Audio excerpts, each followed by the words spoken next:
Assalamualaikum warahmatullahi wabarakatuh. Halo sahabat kanal PD Islam. Kali ini kita akan membahas inilah manusia pertama yang dibangkitkan pada hari kiamat.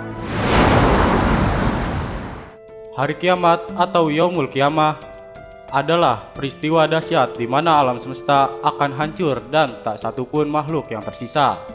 Hanya saja Allah merahasiakan waktunya. Ketika hari kiamat datang, malaikat Israfil akan meniup sangkakala. Ada yang berpandangan 2 kali, ada juga yang 3 kali. Ketika sangkakala malaikat Israfil ditiup untuk pertama kalinya, seluruh makhluk akan panik. Kemudian, tiupan kedua membuat semuanya binasa. Dan tiupan ketiga akan membangkitkan seluruh makhluk. Ngerinya tiupan sangkakala ini dijelaskan oleh Allah Ta'ala dalam Al-Quran. Dan ingatlah pada hari ketika sangkakala ditiup, maka terkejutlah apa yang ada di langit dan apa yang ada di bumi, kecuali siapa yang dikehendaki Allah. Dan semua mereka datang menghadapnya dengan merendahkan diri. Quran Surah An-Naml ayat 87. Sebagian orang mungkin bertanya, siapa manusia pertama yang dibangkitkan pada hari kiamat? Untuk diketahui, hari dibangkitkan manusia dari alam kuburnya disebut Yaumul Ba'ats. Setelah dihidupkan dari alam kubur, manusia akan diarahkan menuju padang mahsyar. Seluruh manusia mulai Nabi Adam alaihissalam sampai manusia terakhir akan dibangkitkan dari alam kuburnya. Lalu, siapakah manusia pertama yang dibangkitkan? Manusia pertama yang dibangkitkan adalah Nabi Muhammad SAW. Hal ini diterangkan dalam satu hadis sahih dari Abdullah bin Faruk. Abu Hurairah menceritakan kepadaku bahwa beliau berkata, Rasulullah SAW pernah bersabda, "Aku adalah pemimpin anak Adam pada hari kiamat kelak. Aku adalah orang pertama yang bangkit dari kubur. Aku orang paling dahulu memberikan syafaat, dan aku orang paling dahulu diberikan syafaat." Hadis riwayat Muslim. Seperti diketahui, Nabi Muhammad tidak akan mau masuk surga sebelum umatnya masuk surga. Ketika Rasulullah SAW sampai di pintu neraka bertemu malaikat Malik, beliau berkata, "Masihkah ada umatku di neraka?" Sampai akhirnya malaikat Malik meminta izin kepada Allah untuk mencari umat Rasulullah SAW. Ketika dicek oleh malaikat Malik, ternyata ada satu orang sedang disiksa oleh Allah, dan kata malaikat Malik, "Hai Fulan, kamu bebas."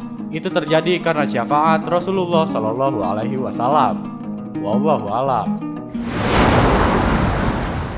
Demikian kisah manusia pertama yang dibangkitkan pada hari kiamat.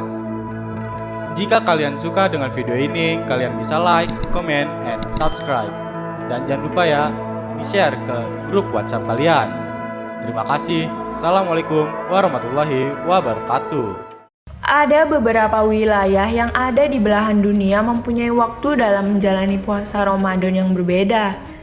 Perbedaan waktu ini tentunya menjadi tantangan tersendiri bagi para muslim yang tinggal atau menetap sementara di sebuah negara. Penanda waktu puasa dimulai dari waktu terbitnya fajar hingga terbenamnya matahari. Waktu terbitnya fajar hingga waktu terbenamnya matahari, tidak semua negara mempunyai waktu yang sama.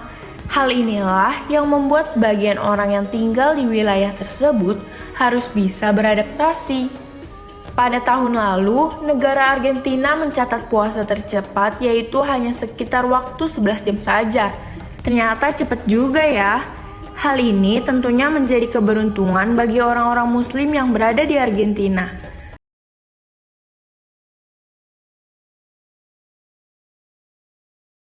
Jerman memang bukanlah negara Islam, namun populasi muslim yang merupakan kelompok minoritas terbesar di negara tersebut cukup terlihat.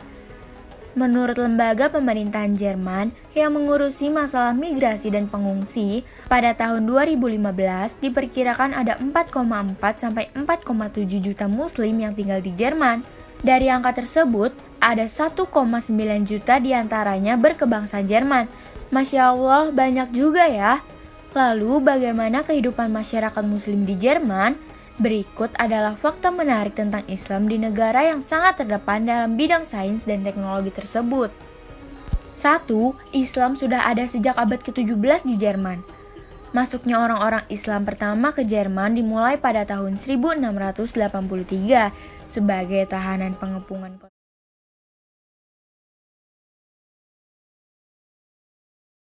Assalamualaikum warahmatullahi wabarakatuh. Halo sahabat dunia Islam. Kali ini kita akan membahas kehidupan Muslim di Kutub Utara. Bagaimana ya perjuangan ibadahnya di bawah 0 derajat Celcius? Yuk kita simak, apakah ada ya umat Muslim yang hidup di dekat Kutub Utara?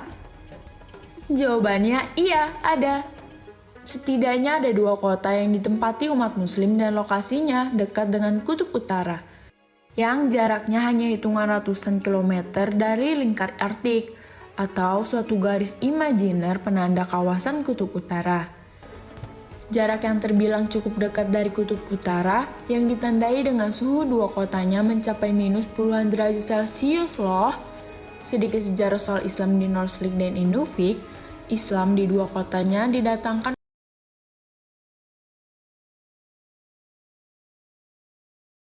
Seperti yang kamu tahu, Korea Utara adalah negara paling ketat untuk urusan-urusan agama. Di sini, segala atribut yang berhubungan dengan keagamaan sangat dilarang. Jangankan mendirikan tempat ibadah, menunjukkan diri dengan pernik agama tertentu bisa fatal akibatnya loh. Meskipun demikian ketat, tapi agama tetap masih bisa bernafas di sana loh. Rata-rata penduduk Korut adalah penganut Junce. Meskipun demikian, tak berarti agama lain tidak bisa berkembang di sini. Beberapa agama populer dunia juga mendapatkan tempat termasuk Islam. Hal ini jadi sesuatu yang mungkin tak pernah disangka banyak orang. Bahkan Islam di sini tak hanya diakui, tapi diperbolehkan sebebas-bebasnya untuk dijalankan. Namun dengan 1-2 pengecualian. Korea Utara dan Islam mungkin bukan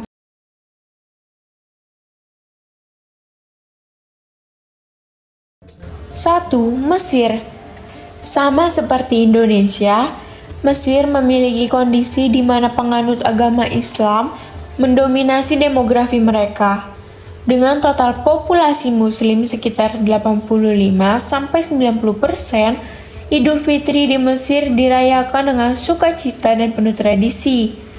Di Mesir, Idul Fitri dirayakan selama 3 hari mengikuti aturan penanggalan nasional yang ditetapkan oleh negara.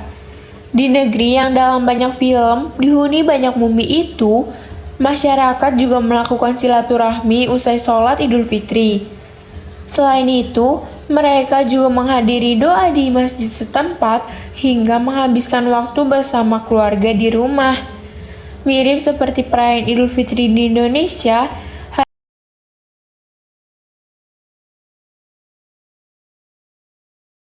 rupanya tak hanya di Indonesia, beberapa negara yang memiliki mayoritas umat muslim juga memiliki tradisi uniknya masing-masing di bulan Ramadan loh. Nah, berikut ulasannya. 1. Mesir.